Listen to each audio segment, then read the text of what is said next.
মুসাল্লানা সেজন্য আমাদের ঈদগাহে না আসে। কতটা জায়গা কিন্তু হয়েছে মানুষ।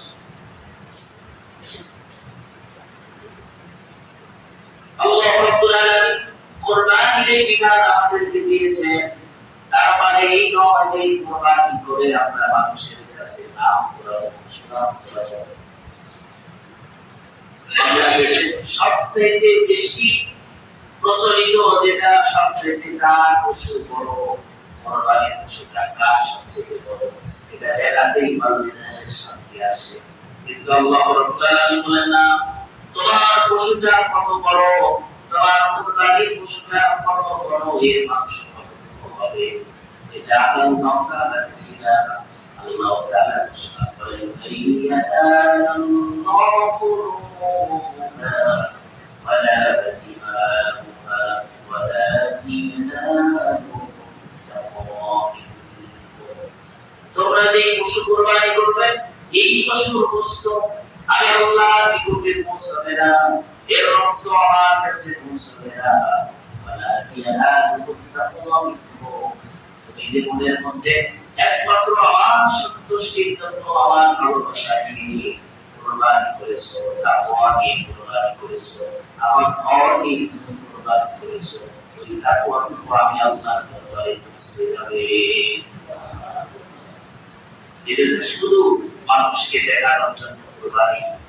হয়তো আমরা এখানে যারা আছি বা যারা আছে আপনারা আমাদের নিয়ম ভালো আছে, অনেকেই এমন আছে যারা কুরবানি সবচেয়ে বড় 1 কোটি টাকা কুরবানির দুনিয়া আছে 1 কোটি টাকা। 1 কোটি টাকা দিয়ে একটা কুরবানি করা চাইলে 1 কোটি টাকা দিয়ে 100টা কুরবানি করা হয়। এটা করলে বেশি মানুষকে খাওয়ানো যাবে, বেশি মানুষের কাছে খাওয়ার বস্তু পৌঁছানো যাবে। অনেকে আবার কুরবানির পশু কিনে এটা আবার ফেসবুকে দিয়ে দিচ্ছে, ঠিক না? এটা আবার ফেসবুকে পোস্ট করে দিচ্ছে এটা আমার কুরবানি, এটা আমার কুরবানি। এটা প্রদর্শন ইচ্ছা হয়ে যায়, মানুষকে দেখানো হয়ে যায়। একমাত্র আল্লাহর জন্য হবে, লিল্লাহ একমাত্র আল্লাহর জন্য। এই জন্য কুরবানি মূলত আমাদের তাকওয়া ভিত্তিতে কুরবানি কবুল হওয়া না হওয়া। আপনার কুরবানি কবুল হবে কিনা এটা আপনার অন্তরে কতটুকু তাকওয়া আছে, কতটুকু আল্লাহর প্রতি ভয়, আল্লাহর প্রতি ভালোবাসা, কতটুকু সন্তুষ্ট নিয়ে আপনি কুরবানি করছেন, এইটা আল্লাহ তাআলা দেখবেন। এজন্য কুরবানি যদি কবুল হয় তাহলে এর পূর্ণ সওয়াব এবং এর যে পুরস্কার রাসূলুল্লাহ সাল্লাল্লাহু আলাইহি ওয়াসাল্লাম ঘোষণা করেছেন, আল্লাহ তাআলা কিয়ামতের দিন সেই বান্দাকে পরিপূর্ণ পুরস্কারে পুরস্কৃত করবেন। সুবহানাল্লাহ। অনেকেই এমন আছে যে কুরবানি দিতে পারে নজিক, তারা বলেও বিভিন্ন অজুহাতে কুরবানির মধ্যে এত সওয়াবের কাজ, এই সওয়াবের কাজ থেকে সে বিরত আছে। রাসূলুল্লাহ সাল্লাল্লাহু আলাইহি ওয়াসাল্লাম মদিনায় ছিলেন 10 বছর। أقام رسول الله صلى الله عليه وسلم بالمدينة 10 سنين। আল্লাহ রাসূল 10 বছর মদিনায় ছিলেন এবং প্রতি বছরই তিনি কুরবানি করেছেন। সুবহানাল্লাহ। কোন বছর তিনি বাদ দেন না।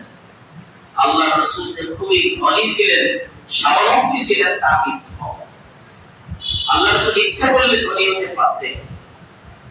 আল্লাহ রাসূল ইচ্ছা করলে ওর পাহাড় সপরিমাণ সম্পদ আল্লাহর কাছে চাইলে আল্লাহ অবশ্যই দিবেন, ঠিক না?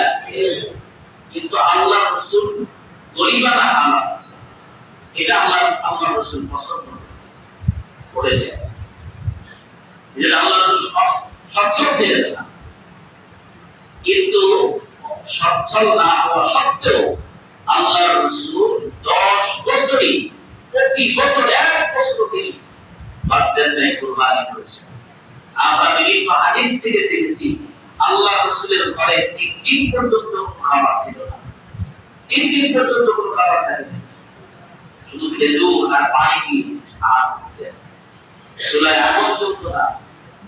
এমনকি আল্লাহ রাসূলের কাছে মেহমান আসতো, মেহমানের আপ্যায়ন করার জন্য আল্লাহ রাসূলের ঘরে তেমন খাবার ছিল না। এই জন্য আল্লাহ রাসূল তার মেহমানকে সাহাবীদের মাঝে বলতেন যে আমার একটা মেহমান আছে, তোমরা এই মেহমানকে নিয়ে যাও। কতটা অভাব বলে নিজের মেহমানকে অন্যের কাছে পাঠিয়ে দেন। অথচ আল্লাহ রাসূলের অভাব হওয়া সত্ত্বেও তিনি কুরবানি করতেন নাই। আর আমরা সামান্য অজুহাতে কুরবানি করার সামর্থ্য আছে, ইচ্ছা করলে পারবে, সামর্থ্য আছে, তারপরও কুরবানি দেয় না। এটাদের উপরে কুরবানি ওয়াজিব এবং আপনি ইচ্ছা করলে পারবেন। হয়তো আপনার কাছে এখন টাকা নেই, 1-2 মাস 3 মাস পরে আপনার কাছে টাকা আসবে, টাকা আসবে, কিন্তু সেই সময় তো আপনি কুরবানি দিতে পারবেন। ঠিক আছে, যে মাসে 10, 11, 12, 13 এই 4 দিন কোন ইমাম বলেছেন 3 দিন 10, 11, 12 মনে করেন 4 দিন। এই 4 দিনের পরে যদি আপনার কাছে কোটি টাকাও থাকে আপনি তো কুরবানি দিতে পারবেন।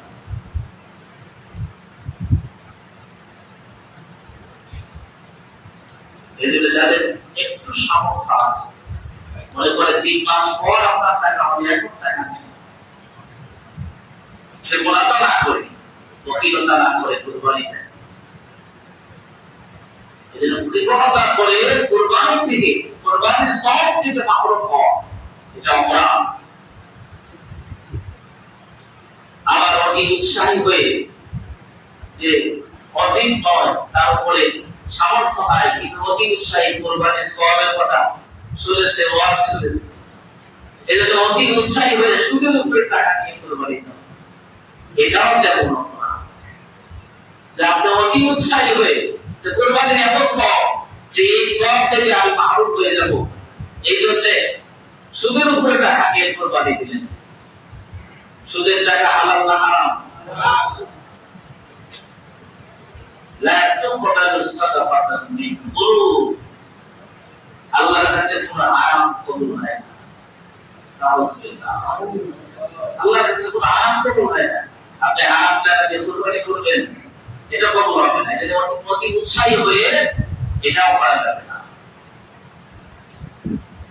যাদের উপরে কুরবানি ওয়াজিব অবশ্যই কুরবানি করবেন। হয়তো 10 তারিখে পারলেন না, আমার মনে হয় 10 তারিখে আপনি পারলেন না, 11 তারিখে আপনার কাছে টাকা আসবে, 11 তারিখে করে দেন, 12 তারিখে টাকা আপনার কাছে আসলো, আপনি 12 তারিখে কি করেন? রাসূলুল্লাহ সাল্লাল্লাহু আলাইহি ওয়াসাল্লাম এই কুরবানির ফজিলত সম্পর্কে বলেছেন।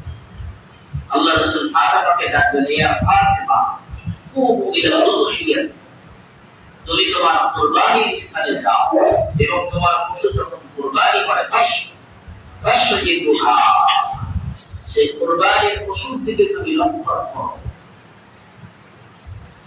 এবং ইয়াগফিরু লাক ইদা আওয়ালি ফাতরাতিন।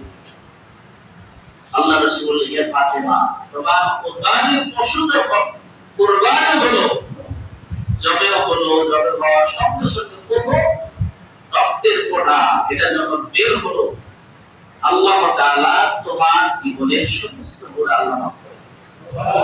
এমনকি কুল্লু কতরতি, প্রত্যেক ফোঁটা, প্রত্যেক রক্তের ফোঁটা আল্লাহ তাআলা তোমার জীবনের গুনাহগুলো মাফ করে দেন।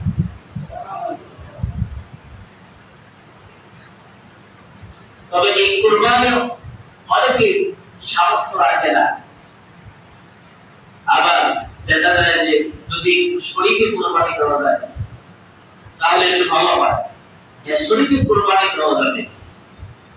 হযরত আব্দুল্লাহ ইবনে আব্বাস রাদিয়াল্লাহু তাআলা আনহু তিনি বলেন, ক্বালা কুননা মা রাসূলুল্লাহ সাল্লাল্লাহু আলাইহি ওয়াসাল্লাম ফি সাফরি ফাআযাল আদহা, যে আমরা রাসূলুল্লাহ সাল্লাল্লাহু আলাইহি ওয়াসাল্লামের সাথে সফরে ছিলাম, এমন অবস্থায় কুরবানির দিন চলে আসে এবং আশতারাকনা ফিল বাকরাতি সাবআতা, আমরা একটি গরুতে 7 জন শরীক হয়ে কুরবানি করলাম। তাহলে একদম একটি গরুতে কয়জন কুরবানি দেওয়া হবে? 7 জন। তবে আমাদের দেশে প্রচলিত আছে যে এই 7 জন বেজোড় সংখ্যা হতে হবে, 1 3 5 7, এটা প্রচলিত আছে। কিন্তু হাদিসে 1 থেকে 7, মানে 1 জন 2 জন 3 জন 4 জন, এভাবে 1 থেকে 7 বেজোড় সংখ্যা নয়।